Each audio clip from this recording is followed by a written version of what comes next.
তুমি আমার এতটা ক্ষতি করবা এটা আমি কল্পনাও করতে পারিনি।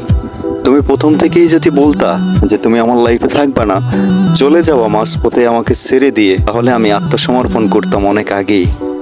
তুমি তো সেটা করলা না। তুমি উপরে উপরে ভালো থেকে পিছনে পিছনে আমার ঠিকই ক্ষতি করে গেছো। আর সেই ক্ষতিটা শুধু আমি কষ্ট পাইনি, আমার টোটাল ফ্যামিলিটাই কষ্ট পেয়েছে, আমার প্রতিবেশীরা কষ্ট পেয়েছে, আমার এলাকার মানুষজন কষ্ট পেয়েছে।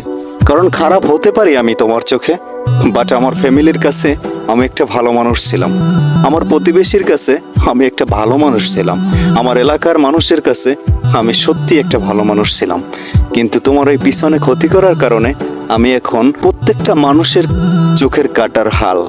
আসলেই কি আমি এই অপরাধের অপরাধী? কখনোই না।